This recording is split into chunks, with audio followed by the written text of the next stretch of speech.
Амалкөйлүктүн жеткенчеги парламент депутаттары саясий партияларды бюджеттен каржылоону сунуш кылышууда. Мыйзамдын авторлары бул партиялардын ачык айкын иштешине шарт түзөт деп ишендиришет. 6 партия келди. Биздин мыйзамыбызда дагы бир жакшы ченем бар. 2% шайлоочулардын добушуна ээ болгон партия дагы ошол акчадан каржылоо алат. 40 миллион, то есть 40 миллион акчаны бюджетке түшөт. Бюджетке, ошону азыр бюджетке эмес каржылайлы партиялар деп атасыздар. Ошол өткөн партияларды жана 2%га ээ болгон партияларды каржылоосун карап берелик. Өздөрүнүн тиги топтоп койгон олигархтар байлыктарына тийгизи келбей калды эми. Дагы кандай заман болот. Эми ушундай мыйзамды кабыл ала коелу дагы. Анан кийин мамлекеттин эсебинен барып дагы жыргап отуралып атат. Буга эч убакта жол бербеш керек. Депутат Рыскелди Момбеков кесиптештери тарабынан сунушталган долбоорду мыйзам эмес эле чекеге чыккан чыйкан деп эсептейт. Бул ансыз да баркы кеткен парламенттин аброюн мындан арыда айрандай төгөрүн айтат. Саясий партиялар карапайым калктын эсебине каржылансын деген мыйзамда. Эми эл итак деле айтып атат, биз бийликти багып атабыз дейт.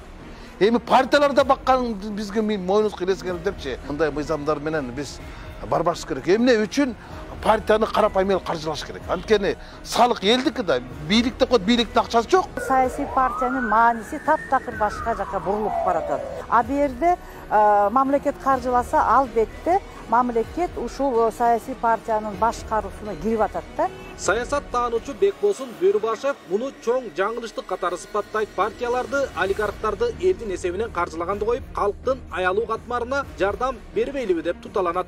Социалдык сферада иштегендердин айлыктарын көтөрө албай атабыз. Пенсия деген өтө минимальный, өтө кишинин жөн эле баягы уккандан киши заарыккан да. Ошон үчүн ошолорду көтөрбөйлүкпү. Эми ал сүйлөп аткан кишилер баягы курсагы тойгон кишилер да, алардын ою боюнча партиялардын дагы мандаттарды сатып байышып, анан дагы өкмөттөн чогуу акча алабыз деген ойлор да. Өкмөттүн бюджети деп коет да. Өкмөттүн бюджети деген болбойт. Өкмөт ошо элдин салыгынан келип түшкөн акчаны бюджет кылат да кайта бөлүштүрөт.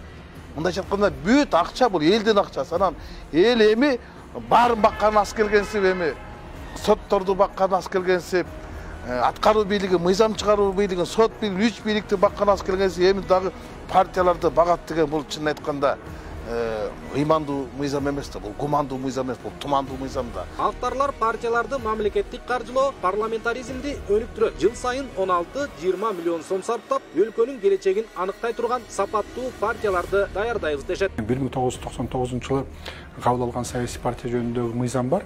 Ошол мыйзамды кайра карап иштеп чыгыш керек. Саясий партияга саясий түс бериш керек.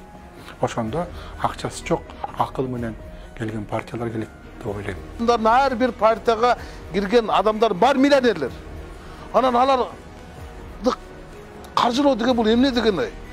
Bul mazakтай turgan mıйзамда. Andыкma men жеке пикиримде мындай мыйзамдарды өткөрбөш керек.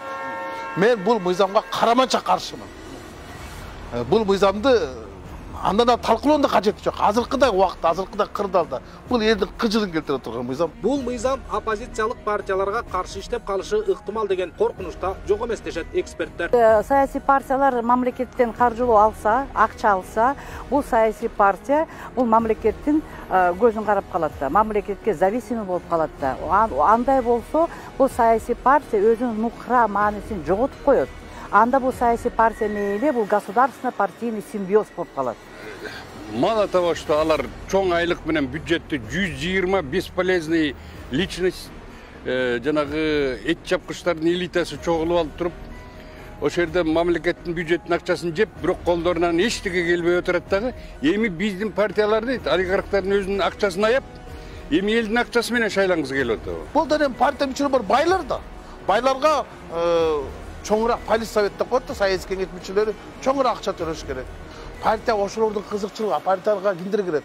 Партияга ошо партия аркылуу бийликке жетем дегендер. Партия аркылуу мандат алам, партия аркылуу мансап алам деген адамдар кирген деген алардын акчасы бар адамдар.